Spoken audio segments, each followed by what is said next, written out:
Apartment complex greed is out of control in America, and here are some examples. Today, I read an interesting article on Yahoo Finance, put out by Business Insider and written by Alex Nickel and Cecilia Reyes, titled Juice This Hog: How Real Estate Companies Supersized Renter Fees. According to the authors, tenants are facing a boom in fees for services once included in rent. Apparently, the FTC and states are scrutinizing rental fees, with some legal actions and new regulations. The authors of this article referenced a 2024 lease from a company that manages 85,000 single-family rentals. The lease is over 40 pages long and includes 15 potential fees, such as a $125 lease administration fee, a $50 lease application fee, insurance exemption fees, and a $75 trip fee to make repairs. Here are my thoughts. I hate to hear about all of this. I'm sure landlords are trying to figure out a way to bring in more income as their costs of doing business have gone up. On the flip side of the coin, many tenants are being nickeled and dimed to death. I want to focus on the $75 trip fee to make repairs. One of the big reasons some people rent is because they don't want to deal with repairs. Many landlords aren't good at updating the appliances, kitchen or bathroom fixtures, light fixtures, etc. If you have an apartment complex that is 30 or 40 years old, a lot of the things I just listed are going to wear out regularly. You shouldn't be charging the tenants a trip fee to come fix something that was old and wore out, because you did not invest the money to replace aging items throughout the years. With all that said, I know how frustrating it can be when a landlord has to make a trip to a property to fix something that occurred because a tenant wasn't responsible. I'll share some examples with you. I had tenants in the past call me about garbage disposals that weren't working. This was a huge crisis for them, and they wanted the garbage disposals fixed right away. In one instance, there was a broken shot glass wedged in the bottom of the garbage disposal. That wasn't there when they moved in. They probably did this when they were drunk. In another instance, there was a metal scrubby pad that was jammed in the bottom of the garbage disposal. Again, I didn't put that in the garbage disposal, but it required a trip out to the property to deal with it. The tenant caused that problem. I had tenants complain about mice once, and they wanted me to deal with it right away. When I came to the apartment, they had bags of trash stacked up in the kitchen next to the cabinets. This was in the dead of winter, and they did not want to go outside in the cold to take their trash out. Well, guess what? Mice will smell food in the trash. They will make their way into the nice warm apartment and feast on whatever they can. I explained this to the tenants, and they were all upset because I was blaming this on them. They felt like my apartment building was rodent infested, yet no other tenant in the building had complained about mice. I had other tenants throw a fit because their toilet wouldn't flush. I tried to plunger it, but it didn't work. I called a plumber. He took the toilet off the base, and guess what he found? He found a t-shirt that had somehow gotten churned up into a ball by the water. The plumber never had seen a t-shirt wadded up in a ball in a toilet like that. I had some young girls once renting an apartment, and they called and complained about the dryer not working. I went to the apartment and pulled out the lint trap.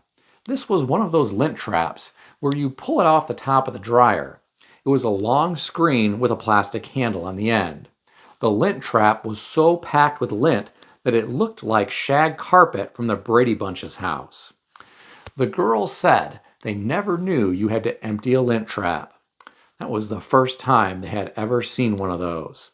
I guess their parents had done the laundry for them until they moved out on their own. Those are some apartment complex stories. I had all types of stories from the single-family homes as well. I had some tenants call freaking out because they had bed bugs. Come to find out, one of the tenants got a used mattress from someone and moved it into the home, and it was infested with bed bugs. Fortunately, My lease agreement said tenants are responsible for the cost of eradicating pests, including bed bugs. It is very expensive to deal with bed bugs if you hire a professional. Many tenants just don't care for rentals.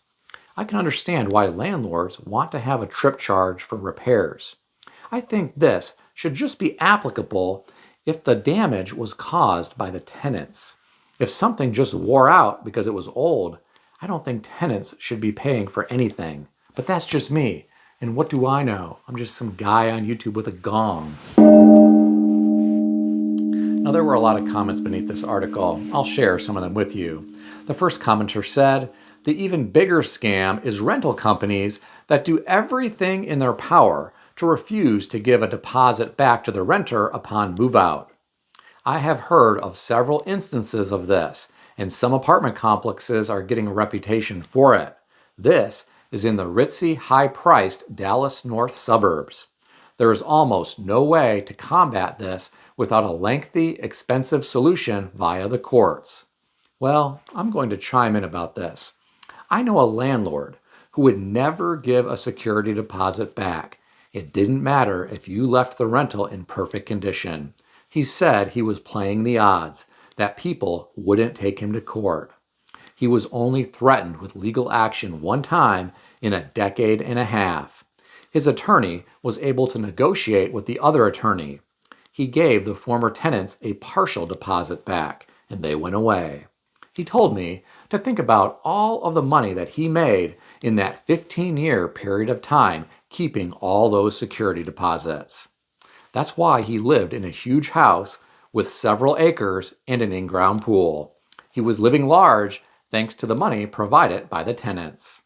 The next commenter said, "They should make junk fees illegal, obviously, but I think they need to crack down immediately on application fees.